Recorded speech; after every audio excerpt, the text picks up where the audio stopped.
अस्सलाम वालेकुम। मैं गुलनाज परवीन आप लोगों का न्यूज़ मोमेंट इंग्लिश में खैर मकदम करती हूँ। जैसा कि आप लोग जानते हैं कि पिछले कुछ दिनों से हम लोग ऑनलाइन एजुकेशन की खूबियों और खामियों के बारे में मुख्तलिफ तरह के उस्ताज़ा कराम से बातचीत कर रहे हैं। आज हम लोग इसी सिलसिले में एक ऐसी शख्सियत से बात करने जा रहे हैं जो खुद में खास है और हमर जहर सलाहियतों की मालिक है, जिनका नाम डॉक्टर साबिरा खातून है, जो कि एक शायरा भी हैं और हिना उनका तखल्लुस है, जो रानीगंज टीडीबी कॉलेज की प्रोफेसर हैं, एक मशहूर अफसाना निगार हैं, एक अच्छी राइटर है और भी कई अदारों में मुख्तलिफ तरह के ओहदों पर फाइज है। हेलो। हाँ हेलो। हाँ जी मैम, आप सबसे पहले आप अपना तारुफ दीजिए हमारे व्यूअर्स को। मेरा नाम साबिरा खातून है जी और चूंकि शायरी करती हूँ इसलिए साबिरा खातून हिना के नाम से जानी जाती हूँ। जी मैं यहाँ रानीगंज त्रिवेणी देवी भालोटिया कॉलेज में जी असिस्टेंट प्रोफेसर हूँ उर्दू की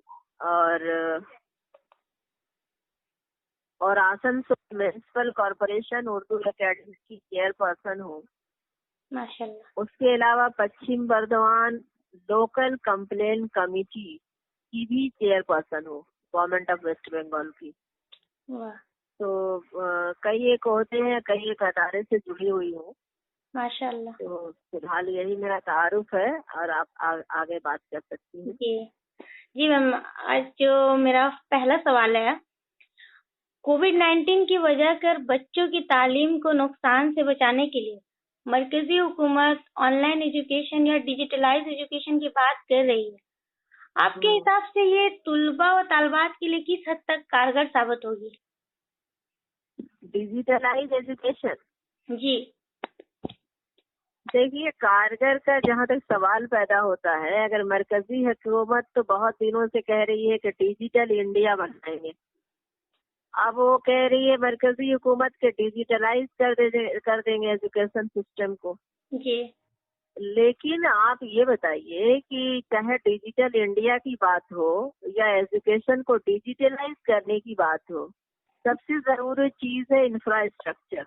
जी क्या हिंदुस्तान इस लायक है, या हिंदुस्तान के जो गांव है, गांव में रहने वाले जो लोग हैं, देहातों के बाशिंदे हैं, जो मजदूर हैं, जो गरीब हैं, जो बिल्कुल ही निचला और पिछड़ा तबका है, क्या उनके पास इतनी सहूलियात मौजूद हैं कि वो ऑनलाइन तालीम हासिल कर सके या डिजिटल तालीम, डिजिटल एजुकेशन को अवेल कर सके? क्या वो ऐसा कर पाएंगे?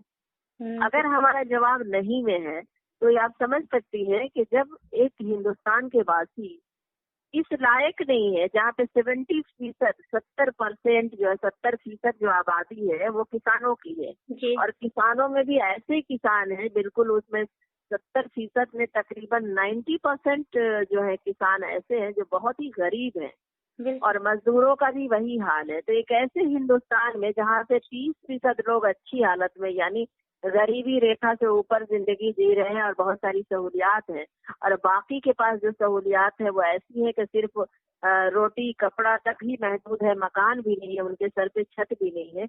एक ऐसे हिंदुस्तान में हम किस तरह से ये उम्मीद कर सकते हैं कि डिजिटलाइज एजुकेशन को हम आगे बढ़ा सकें?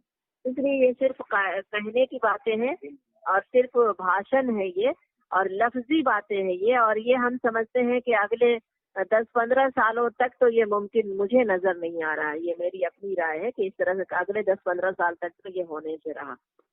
और इसमें समझिए कि एक तरह से इसमें हुकूमत अगर ऐसा करना चाहती है तो नाकामी के सिवा और कोई कुछ हाथ नहीं लगेगा। हाँ, जो हमेशा से ऐसी मरकजी हुकूमत करती रही है कि आला तबकों को फायदा पहुंचाए, तो उन्हें ही फायदा पहुंचेगा, बाकी लोगों को उससे कोई फायदा नहीं पहुंचेगा। बिल्कुल जी, तो इसमें तो हम लोग का मेरा जो अगला क्वेश्चन था उसका भी आंसर लगभग मिल ही गया कि इससे क्या सवाल 100%। था वैसे? हाँ 100, क्या ऑनलाइन एजुकेशन से 100 बच्चों को तालीम मिल सकेगा? 100%। सवाल ही नहीं है। देखिए अगर ये पूरे तौर पर डिजिटलाइज हो भी जाए मतलब अगर टावर वावर का जो मामला है, अगर सरकार ये कहती है कि गांव-गांव, देहात-देहात हम टावर लगवा दें, तो टावर लगवाने से क्या मसले का हल हो जाएगा? क्या लोग अपना अनाज छोड़कर मोबाइल खरीदने लगेंगे, या उसमें इंटरनेट के पैसे डलवाएंगे मोबाइल में, या पहले वो बच्चों का पेट भरेंगे या मोबाइल का पेट भरेंगे? सबसे जरूरी तो बात यह है कि अगर हम इंटरनेट को का खर्च उठा लें, तो फिर कैसे उठाएंगे इंटरनेट का खर्च? पहले हम घर का खर्च उठाने के लायक तो हो जाए, जी। तो सवाल ही नहीं पैदा होता है। ये दूसरा वाकई पहले में जवाब हो गया था, लेकिन अगर उससे थोड़ा सा आगे बढ़कर अगर हम ये कहें कि सबसे पहले इंसान अपने पेट की आग बुझाएगा ना, मोबाइल और इंटरनेट की आग बुझाएगा। पहले वो खुद बच्चों को खुद खाएगा और बच्चों को रोटी देगा, या पहले वो उन्हें इस लायक बनाएगा कि तुम ऑनलाइन पढ़ाई के काबिल हो जाओ? बहुत बिल्कुल ही नामुमकिन चीज है मेरे हिसाब से। मतलब बेसिक नीड्स पहले है। हाँ जी, बिल्कुल। जो बुनियादी जरूरतें हैं, हवा पानी ग़िज़ा कहा गया ना, बुनियादी जरूरत, तो बुनियादी जरूरतों से ही तो महरूम है हम सब। बहुत सारे लोग महरूम हैं। हम अच्छे घरों में हैं तो क्या हुआ, हमारे कई भाई बहन कहाँ कहाँ पड़े हुए हैं देहात में, जहाँ पानी तक में असर नहीं है सही से, वो डिजिटल क्या पढ़ाई कर सकेंगे ऑनलाइन? ठीक है ना। तो बिल्कुल मतलब हम नामुमकिन इसलिए कह रहे हैं कि दूर दूर तक अभी तक तो कुछ समझ में नहीं आ रहा है। ठीक है, हाँ ठीक है, नामुमकिन कुछ दिनों के बाद नहीं भी हो सकता, लेकिन अभी तो बहुत बहुत मुश्किल है, ये बहुत मुश्किल। अगला क्वेश्चन है कि बाहैसियत मौलिमा और प्रोफेसर, आप भी इस लॉकडाउन में तुलबा का ऑनलाइन क्लास ली होंगी, पर अपने ख्यालात को पेश कीजिए। देखिए, ये बहुत ही अच्छा सवाल है। मुझे लग रहा है कि चूंकि मैं एक टीचर हूँ और बाहैसियत मौलिमा आपने सवाल किया कि हमने जो क्लासेस दिए हैं उसके हवाले से बातें करें। देखिए, सबसे पहली बात तो ये है कि जो एक तशफ़ी होती है ना, एक सुकून मिलता है कि हमने आज कुछ दिया, ये चीज नहीं हो पा रही है। सेटिस्फेक्शन नहीं मिल पा रहा है इंसान को, क्योंकि ऐसा हो रहा है कि देखिए हमारे यहाँ कई तरीके से पढ़ाई की शुरुआत हुई। जूम के जरिए भी क्लासेस हुए, फिर व्हाट्सएप के जरिए भी हुआ, कुछ मटेरियल्स भी भेजे गए, अपलोड किए गए। उसके अलावा ऐसा भी हुआ कि हमारे यहाँ, जो हमारे कॉलेज की बात बताएं तो बहुत ही एडवांस्ड कॉलेज है ये, और यहाँ 4 चैनल्स बनाए गए, चैनल 1, 2, 3, 4 टीडीपी कॉलेज में, और अलग अलग चैनल पे लगातार लोग क्लास ले रहे हैं। तो हम लोग अपने तौर पे बहुत कोशिशें कर रहे हैं कि बच्चों तक बहुत सारी चीजें हम लोग पहुंचा दें और किसी हद तक भरपाई हो पाए। तो ये तो एक तरह की कोशिशें हैं, लेकिन दूसरी जानिब जो मुश्किलात आ रही हैं वो सुनिए।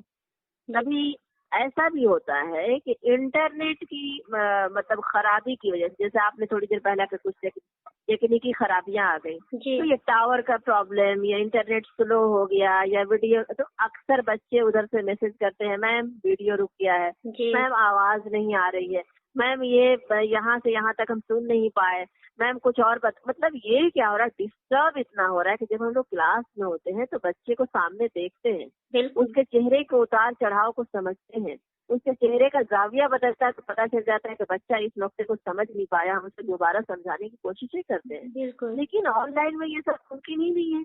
जूम में अगर उन्हें देख भी रहे हैं तो उनके पास सहूलतें नहीं। अच्छा, ये भी देखिए कि ये तो मेरे हम लोग जो है थोड़ा क्या बोले, दूसरों के मुकाबले में टीचर बिरादरी जो है थोड़ी मुहज्जब भी है, फिर भी हमारे घरों में जब ये प्रॉब्लम्स हो रहे हैं कि कभी बच्चे आ जा रहे हैं, कभी कोई आ जा रहा है, कभी कुछ मतलब कुछ ना कुछ, कभी इंटरनेट, ये सब है, तो बच्चे जो गरीब तबका से ताल्लुक रखते हैं, मुतवस्सित तबका से ताल्लुक रखते हैं, मिडिल क्लास के हैं, उनके पास क्या ये मुमकिन है कि सबों के पास अलग अलग मोबाइल हो?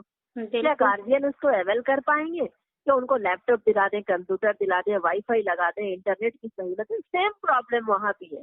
मतलब फिनेंशियल जो मसला है ना, ये जो पैसा है ना, ये जड़ों में घुसा हुआ है, तो ये पैसे की कमी वहाँ भी है। तो बहैसियत मौलमा हम तो पढ़ा रहे हैं, हमें जो क्लासेस दी जा रही है, हम कोशिश कर रहे हैं कि बच्चों को समझा सके, पढ़ा सके, लेकिन बच्चे उतने फैजियाब नहीं हो पा रहे जितने के डायरेक्ट क्लासेस में वो होते थे। मुझे ऐसा लग रहा है कि अगर उस तरह की क्लासेस जो होती है उसमें ज्यादा फायदा बच्चों को मिलता होगा। तशफ़ी बस क्लासेस नहीं हो रही है? नहीं, मुझे तशफ़ी खूब नहीं हो रही है, क्योंकि बच्चे जिसके लिए हम इतनी मेहनत कर रहे हैं, अगर वहीं से मतलब के मतलब क्या बोले, उनको ही अगर सुकून न मिले, वही सही ढंग से फैजियाब न हो पाए, तो फिर पढ़ाई का मतलब क्या रह जाता है? हम तो उन्हीं को पढ़ा रहे हैं ना, उन्हीं को बताने की कोशिशें कर रहे हैं, तो इसमें हम 100% तो कामयाब नहीं हो पा रहे हैं। बच्चे अगर जुड़ भी रहे हैं हमसे तो बहुत मतलब क्या बताएं, बस 100% कामयाबी नहीं मिल रही है, यही हम कहना चाहेंगे। अच्छा मैम, जब आप जूम से क्लासेस लेती थी या व्हाट्सएप से क्लासेस लेती थी, तो 100% में से कितने बच्चे उसमें शामिल हो पाते थे? देखिए, जूम का जहाँ तक मामला है और व्हाट्सएप का या फिर अभी जो हमारे यहाँ चैनल्स जो बने हुए हैं उस पर क्लासेस देने का, तो 100% कभी बच्चे नहीं आ रहे हैं। वो तो क्लास में भी होता है कि 100% नहीं आते हैं, लेकिन एटलीस्ट 60-70% बच्चे तो रहते ही हैं। तो अभी क्या हो रहा है कि अभी भी बच्चे जो हैं वो करना चाह रहे हैं, जुड़ने की कोशिशें कर रहे हैं, लेकिन अब किसी का दूर घर है तो कहीं पे बारिश हो रही है तो नेटवर्क नहीं है, तो कहीं पे मतलब अलग अलग। कभी कभी ऐसा भी होता है कि जिस वक्त उनकी क्लास है उस वक्त उनके भाई की भी क्लास है, उस वक्त उनके गार्जियन का कोई जरूरी काम है, तो मोबाइल घर में एक ही या दो है या फिर नहीं है, तो फिर बहुत तरह की परेशानियां वो झेल रहे हैं। इसलिए 100% कभी नहीं हो पा रहा, कभी भी नहीं होता है। और मैं ये कहती हूँ कि किसी ने भी नहीं किया होगा 100%। जितने लोग भी ऑनलाइन क्लासेस ले रहे हैं, मुझे नहीं लगता कि सबों ने 100% लिया होगा। दूसरी तरफ एक बात और होती है, जब क्लास की पाबंदी होती है ना, जब कॉलेज जाने या क्लास की पाबंदी होती है या स्कूल की पाबंदी होती है, तो बच्चों के अंदर एक क्या है ना कि एक मूड बन जाता है कि हाँ हमें जाना है, एक माइंड सेटअप हो जाता है। लेकिन अभी क्या है कि वो सोचते हैं कि अच्छा क्लास है ना, चलो रिकॉर्डिंग भी बाद में सुन लेंगे, ना, या ध्यान नहीं देना कौन सा मैम या सर देखने आ रहे हैं कि हम क्लास से जुड़े हैं कि नहीं जुड़े हैं। इस तरह की भी बातें हैं, थोड़ी सी लापरवाही भी आ जा रही है उनके जहन में भी है, कौन सा बड़ा सा एग्जाम देना है, सुनने में आ रहा है कि एग्जाम नहीं होगा, बहुत तरह की बातें हैं। तो थोड़ी सी मतलब कि क्या बोले कि इनडिसिप्लिन का मामला भी इसमें आ गया है। और बहुत सारी बातें हैं, हाँ, बच्चे माइंड मतलब कि उनका माइंड जो है सेटअप नहीं हो पा रहा है इसके ताल्लुक से, और ज्यादा फ्री नहीं महसूस कर रहे हैं, जो कि कॉलेज जाकर या वो एनवायरनमेंट घर में नहीं हो पा रहा है, जिसकी वजह से वो सही से क्लासेस जो है जिसको 100% कहा जाए वो नहीं हो पा रहा है, वो बच्चे जुड़ नहीं पा रहे हैं उतना। बहुत सारी दुश्वारियां भी है और ये सारे मामला भी है। जी। और जो हम लोगों का मोबाइल फोन है, ये माना जाता है एंटरटेनमेंट का जरिया, माना जाता है। तो इसलिए इससे मतलब अगर इसको एजुकेशन से जोड़ा जाता है तो लोग थोड़ा सा सीरियस भी कम है। बिल्कुल, ये एंटरटेनमेंट का तो जरिया है ही है, वही रह गया है। सिर्फ बात करने के लिए पहले यूज किया जाता था, लेकिन अभी तो तमाम गेम्स से लेकर तमाम चीजें, फिल्मी दुनिया, जो भी दुनिया देखिए पूरी दुनिया उसी में आ गई है। बिल्कुल, मोबाइल ने ये सब कुछ कर दिया है। इसलिए लगता है लोगों को, आप जैसा आपने कहा कि हाँ लोग इस मामले में ज्यादा संजीदा नहीं हो पा रहे, ज्यादा शिक्षित नहीं हो पा रहे पढ़ाई के ताल्लुक से मोबाइल के जरिए, तो ये सही है, वाकई ऐसा ही हो रहा है, कुछ ये बातें भी शामिल है उसमें। अच्छा मैम, अगला क्वेश्चन है, क्या online education Bengali medium, Hindi medium, Nepali medium या उर्दू मीडियम के बच्चों के लिए कारगर होगा जो गवर्नमेंट स्कूल में पढ़ते हैं? सबसे पहली बात तो ये है कि आज का जो माहौल है और अभी जो जमाना जिस रफ्तार से चल रहा है, हम सभी इस बात के गवाह हैं कि अभी तमाम बच्चे जो जरा से भी अच्छे घराने से या थोड़े थोड़े पैसे वाले लोग हैं या थोड़ा सा माशी तौर पे खुशहाल है, तो वो लोग ना बंगाली मीडियम में भेज रहे हैं, न ही उर्दू मीडियम में, न ही हिंदी मीडियम में। ऐसे तमाम बच्चे सीधे सीधे अंग्रेजी मीडियम में जाते हैं। तो रह गए वो बच्चे जो उर्दू मीडियम में जाते हैं। ऐसा नहीं कि उसमें खुशहाल घरानों के बच्चे नहीं जा रहे हैं, लेकिन तादाद कम है।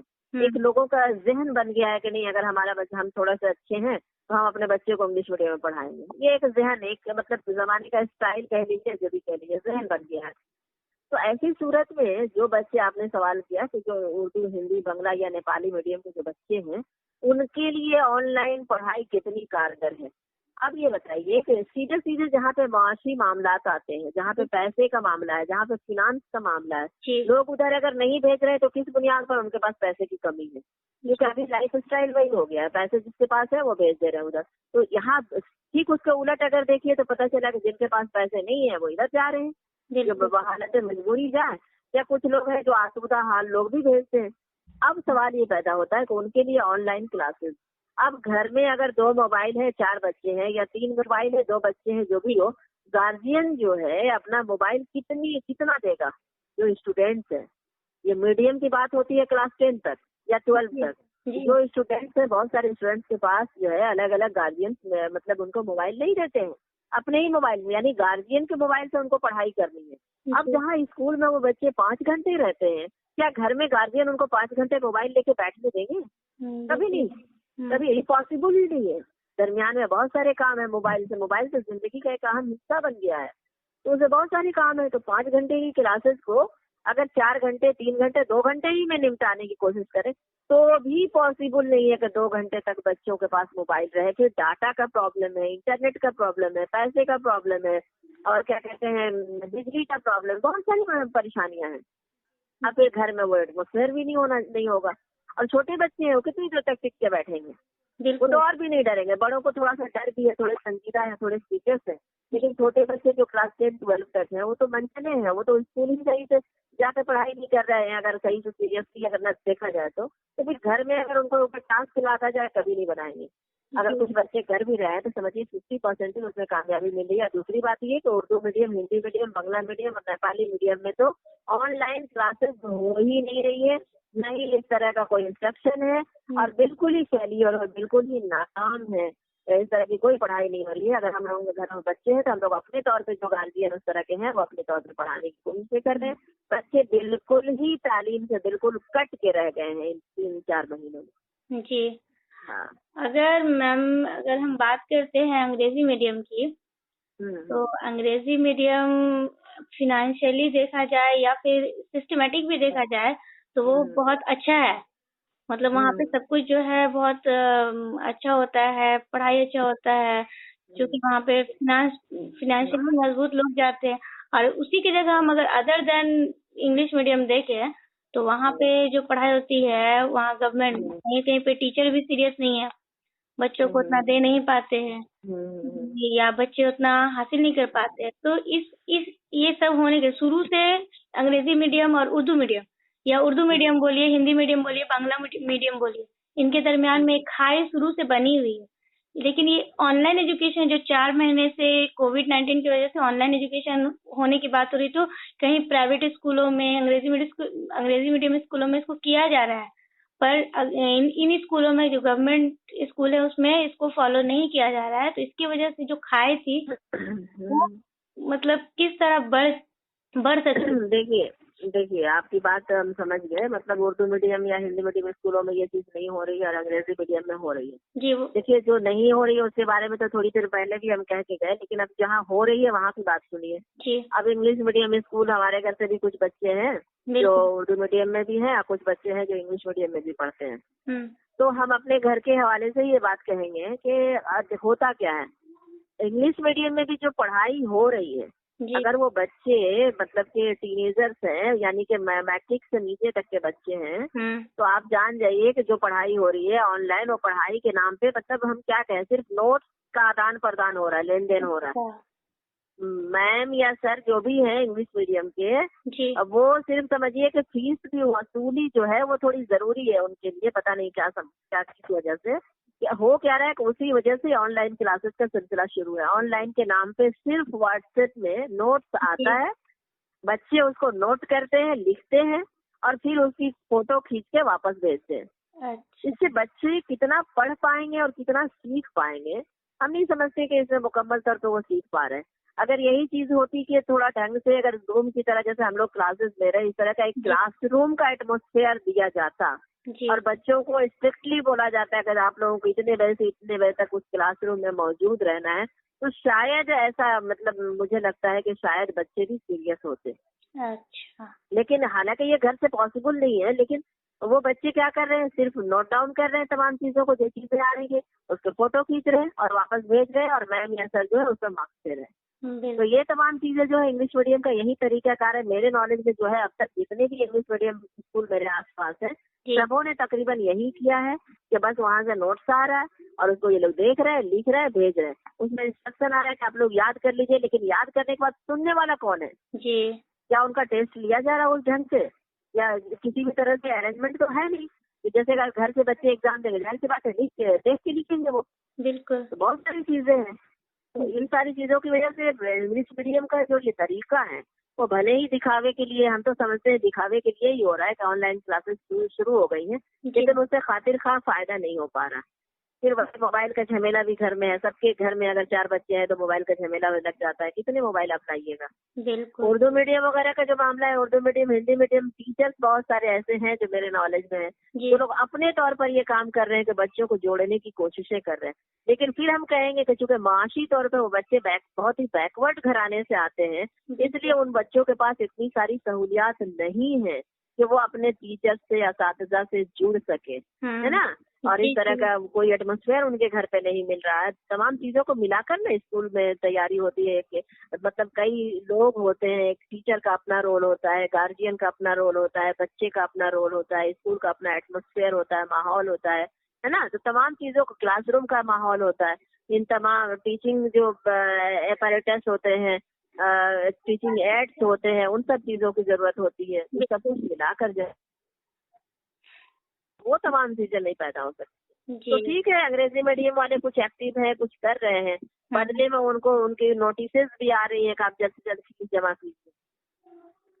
बहुत सारे गार्जियन ऐसे हैं जो बहुत ही परेशानी के साथ किसी भी तरह से, सिर्फ इसलिए कि हमारा बच्चा भी इंग्लिश मीडियम में पढ़े, उन लोगों ने अपने बच्चों को इंग्लिश मीडियम में दाखिला तो दिलवा दिया है, लेकिन फीस वो कहाँ से दे पाएंगे क्योंकि उनका अपना काम धंधा बंद है। तो बहुत सारी चीजें हैं, ठीक है ना। इसमें खाई जो है ठीक है, लेकिन कुछ लोग सो कॉल्ड हैं जिनको नाम नेहाद कहा जाता है। तो नाम नेहाद दिखावा भी है कहीं कहीं पे और कहीं नहीं है, तो अपने तौर पे लोग कोशिशें कर रहे हैं। बस यही हो रहा है कि अपने तौर पे बच्चों को फायदा पहुंचाने की कोशिश की जा रही है, लेकिन बच्चे सही तौर से फैजियाब नहीं हो पा रहे हैं। जी मैम, अगला क्वेश्चन है कि अगर इस ऑनलाइन एजुकेशन के बाद अगर एग्जामिनेशन लिया जाए तो उन बच्चों का क्या होगा जो किसी वजह कर नहीं जुड़ पा रहे हैं? बहुत अच्छा सवाल है। ऑनलाइन एजुकेशन के बाद अगर एग्जामिनेशन लिया जाए तो वो बच्चे जो जुड़ नहीं पाए उनका क्या होगा? जाहिर है वही होगा, कुछ पहले भी नहीं जुड़ पाए, बाद में नहीं जुड़ पाए, पहले भी 0 बाद में भी 0, कुछ नहीं होगा उनका। इसलिए कि उनको जो भी नोट्स वगैरह मिलना था उन्हें मिला नहीं है, जो भी क्लासेस करनी थी उनको वो किए नहीं है। तो जो उन बच्चों का हश्र होता है वही होगा। इससे पता चलता है ना कि कितना गैप है।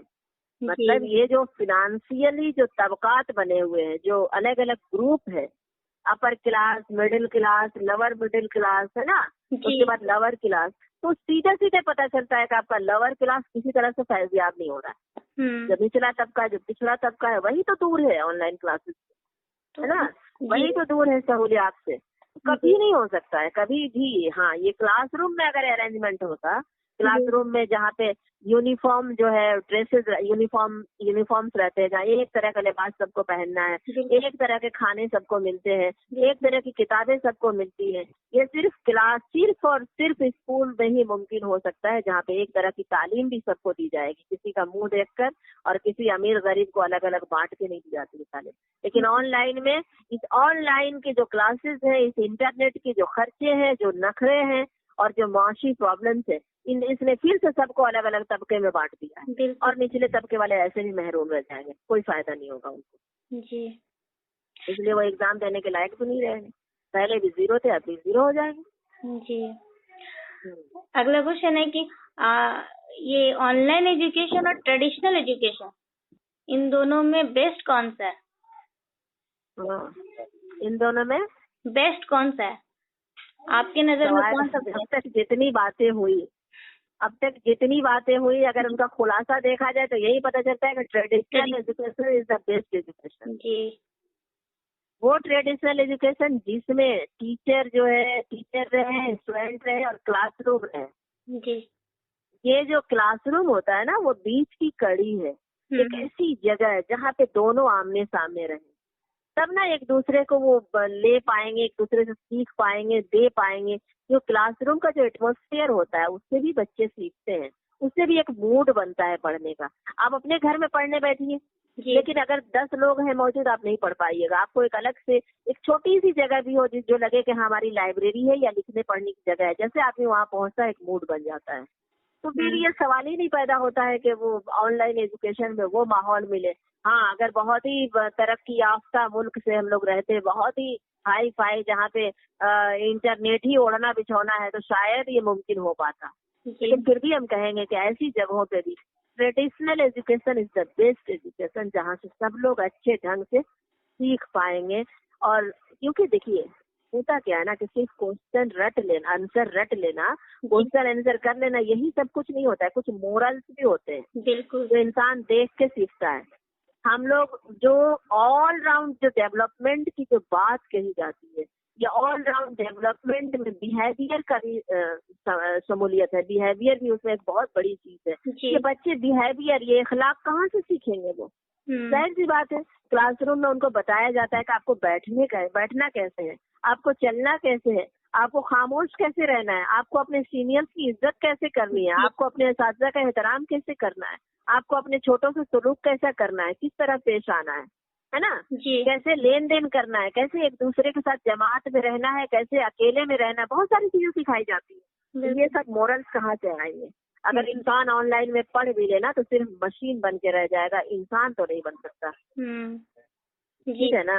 बिल्कुल। क्योंकि उसमें बहुत सारी चीजें हैं, हम लोगों ने वो बीच में पढ़ा है ना, इमोशनल डेवलपमेंट, कॉग्निकल ये है ना डेवलपमेंट, बहुत सारी डेवलपमेंट्स हैं, मोरल डेवलपमेंट, तो सब कहाँ से आएगा? सब नहीं आ पाएगा। जी मैम, अगला क्वेश्चन है कि अगर हम पूरे हिंदुस्तान की बात करें तो इंडियन गवर्नमेंट जो है एजुकेशन के सिलसिले में यूनिवर्सिटियों को बजट लगातार कम करता जा रहा है, एजुकेशन में ही बजट जो है कम करता जा रहा है। ऐसे में हमारा हिंदुस्तान विश्व गुरु कैसे बने? सवाल ही नहीं है। विश्व गुरु हिंदुस्तान को तो ये लोग सबसे पिछड़ी सफ में लेके चले जा रहे हैं। अभी जो मरकजी हुकूमत जो कर रही है और जिस तरह से वो अपना अमल कर रही है इन सब चीजों पर, तो विश्व गुरु बनने की तो बात ही छोड़ दीजिए। इसलिए कि भाई आप बजट कम कर दीजिएगा, आप बच्चों को सहूलियात नहीं दीजिएगा। 1:40 का रेशियो होना चाहिए क्लासरूम में। जी। एक क्लास में सिर्फ 40 बच्चे होने चाहिए और 40 बच्चों पर एक टीचर की बात है। आप बताइए, इतने सारे स्कूल हैं, आप स्कूलों की हालत देखिए, क्लासरूम देखिए, बेंचेस देखिए, टीचर्स देखिए, उतनी सहूलियात ही नहीं मैसर है। जब तक आप ये सब नहीं कीजिएगा और उसके लिए जब तक आप बजट नहीं दीजिएगा, जब बजट नहीं मिलेगा तो काम कैसे होगा? किस तरह से बच्चों का एजुकेशन सिस्टम बेहतर होगा? ये बच्चे जो आज दुनिया के कोने कोने में पहुंचे हुए हैं, अच्छी सलाहियतों की बुनियाद पर, अच्छी पढ़ाई की बुनियाद पर, धीरे धीरे उनका रेशियो कम होता जाएगा। या फिर वही लोग पहुंचेंगे, जैसा बार बार मैं कह रही हूँ कि सिर्फ वही लोग पहुंचेंगे जिनके पास पैसे होंगे। जी, है ना? तो ये समझ जाइए कि अगर बजट में कमी आई या धीरे धीरे जिस तरह से बजट काटा जा रहा है, तो धीरे धीरे ये हम लोगों को अंधकार और जहालत की तरफ ले जा रहे हैं, तारीकी की तरफ ले जा रहे हैं। फिर पढ़ाई में वो बात ही नहीं रह जाएगी। क्यों आप बजट काट रहे हैं? आखिर धीरे धीरे जब हिंदुस्तान आजाद हुआ, जब इतनी सारी ITs बनाई गई, जब टेक्निकल एजुकेशन को फरोग दिया गया, जब दूसरे फनून लतीफा को फरोग दिया गया, ऐसे में पैसे खर्च किए गए ना। जी, नेहरू ने किया, मौलाना आजाद ने किया, जब एजुकेशन मिनिस्टर थे वो। बहुत सारी IT कंपनियां खोली, बहुत सारे एजुकेशन हब बनाए गए, और आप धीरे धीरे सबको काटते जा रहे हैं। क्या वो लोग बेवकूफ थे? आज उनकी बदौलत जो है पढ़ लिख कर दूर दूर तक पूरी दुनिया में हिंदुस्तान के बच्चे फैले हुए हैं, और हम हैं कि हम फिर से पीछे की तरफ चले जा रहे हैं, फिर पीछे लौट रहे हैं और अपना ये बजट कम करते जा रहे हैं। ये बिल्कुल ही नाकामी की बात है। ऐसे गवर्नमेंट को इस स्तर पे, इस सतह पे सोचना चाहिए, बल्कि गौर फिक्र करनी चाहिए और बजट में मजीद बढ़ोतरी करनी चाहिए, बजट में इजाफा करना चाहिए, काटना नहीं चाहिए। ये फैसला अगर मरकजी हुकूमत ने लिया है तो बिल्कुल ही गलत फैसला है, नाअहली का सबूत है ये। उन्हें अपने फैसले पर नजरसानी करने की जरूरत है। आखिर में मैम आप क्या सजेशन देना चाहेंगी गवर्नमेंट को? देखिए, एक बहुत बड़े आलिम ने कहा था कि किसी कौम को अगर बर्बाद करना हो ना तो उससे तालीम छीन लो, उसे जाहिल कर दो। ठीक है, तो मुझे लगता है कि अगर इन्हें वाकई अपनी इस क्या बोले सोने की चिड़िया जो ये हिंदुस्तान है, हमारा प्यारा वतन जो हिंदुस्तान है, अगर इसे ये बर्बाद करना चाहते हैं तो फिर इस एजुकेशन सिस्टम को तबाह कर दें, ऐसे ही सब कुछ बर्बाद हो जाएगा। लेकिन अगर वो वाकई चाहते हैं, अगर वाकई जो सो कॉल्ड जो देशभक्ति का वो नारा लगाते रहते हैं कि हाँ बहुत देशभक्त है और ये है और वो है, कोई भी हो, हमारे सामने कोई भी मिनिस्टर आए, प्राइम मिनिस्टर आए, चीफ मिनिस्टर, हमको उससे कोई डर नहीं है। हम अपनी बात डंके की चोट पर कहेंगे कि अगर हिंदुस्तान की हालत को बेहतर करना है तो यहाँ के एजुकेशन सिस्टम को बेहतर बनाया जाए, उसमें ज्यादा से ज्यादा खर्च किया जाए, उसको पहले से बेहतर बनाया जाए, बेहतर से बेहतरीन की तरफ ले जाया जाए, ताकि हमारे ये जो बच्चे जो कौम के मुस्तकबिल हैं वो कल के एक अच्छे शहरी बने और अच्छा ईमानदार अफसर बने, अच्छे अलग अलग फील्ड में जाएं, और दुनिया में अपने हिंदुस्तान का नाम रोशन करें। बस यही हुकूमत से हमारी मुअद्दबाना दरख्वास्त